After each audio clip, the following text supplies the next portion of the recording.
Hey everyone, I'm Mia Voss. This week we talk with Ellen Melko. She's a brand specialization expert and founder of Supertight Branding. In this episode, Ellen shares with us why having a tightly focused brand is no longer a luxury, it's mandatory.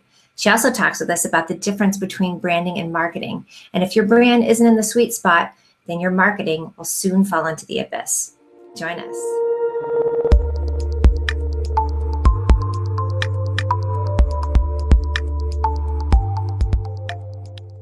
Hey everyone, I'm Mia Voss. Today I'm talking with Ellen Melko. She's with Supertight Branding. I love that name.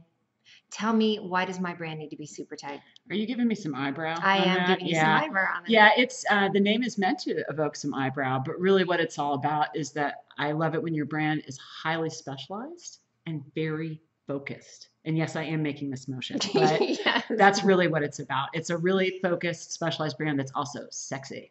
Got some berm. See, and I think that doesn't happen enough. I think there's a hot mess of non-super tight brands out there. Oh, there are a lot. And because like none of us were so overloaded, we can't pay attention to anything except cat videos right now.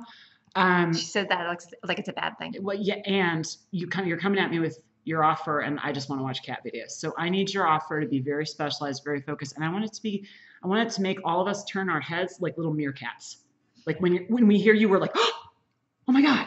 I think that's a perfect analogy, because a lot of times you'll go to networking events, you'll see things online and you think, what does that mean? Yeah. You can't understand what the person is doing. So I think having that meerkat reaction of, wow, I love that. I mean, if you think about, you're at a networking event where somebody says what they do and they nail it and you know exactly what it is. And yeah. Like, and you feel your little meerkat head just turning like, ooh, yes, I like that. And then other times when people talk, you're like, yeah, I don't get it. Yeah. Yeah. So tell me why we need to niche down and get really specialized. Because the world keeps getting more specialized, and it's only going to get more specialized. Yes. Not less. So. And I think it's a painful thing for people to be really specific. Tell me what you run into with some of your customers. Yeah, we call it the agony and the ecstasy of the highly specialized offer. Yes. Because, there is power and you do feel excited when you start to get it. But your first reaction for most people is a lot of anxiety because it feels like you're cutting people out. And the weird thing is you're actually opting people in. Yes. But, yeah. And I think that is the tough thing. We feel like we want to serve everyone. Yeah. You must run across that all the time. Yeah, I'm with all these mission-minded world changers. And so, yeah, they're just here for everyone and they love, love, love. And it is a weird thing to realize that your world actually gets bigger and easier. The tighter, the smaller you get your offer. More specific. This is where we could almost drop the mic and walk off the stage with that. Yeah, really, that's it. Just do that thing.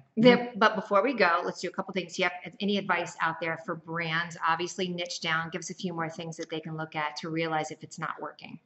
To realize if it's not working, if people's heads aren't turning like meerkats. That's right. And not anyone's heads, but your people, like your specific people that you have identified that you really want to be with, work with, create with, all that stuff. And so that's a piece that you need to know. Don't do demographics, do like a person, a specific person.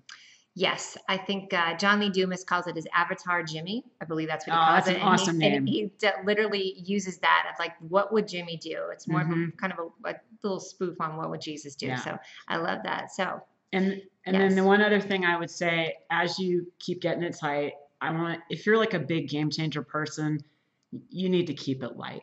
And I mean your inner world. You need to keep it light.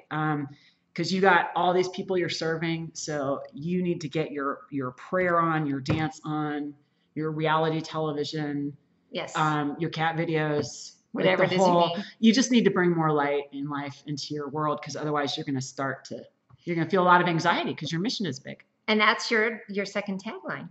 Yeah, keep it light. Super tight. Yeah, get it tight. Yeah. Before we close, I love a good rant. Could you give us a little bit of rant about the difference between branding and marketing and why people jack that up? Oh, God. Yeah, this really turns my rant on. So I'll go to a networking event and someone says she's a brand person and someone else goes, oh, I'm a marketing person too. No, I didn't say marketing. So brand is, the essence of your offer. Yes. It's the offer you are. Right. And marketing is all the different ways you tell that. It's two pieces. This is the first piece. Get the super tight, and then you go to marketing. And then go tell people. But otherwise, what you're doing is just annoying 11,000 people on Twitter, and we just don't care. And confusing them. And confusing them, because we're like, we might like you, but how do I interact with you? Right. Because you're a life coach, business coach, Reiki master, and what now? So you need to see Ellen, and you need to go to Supertight. So tell us how we can find you. It's supertightbrand.com. See, even her website is tight. I'm Mia Voss. Exactly. This is Ellen Melko Moore. You need to go see her to get your brand together. Thanks, everyone.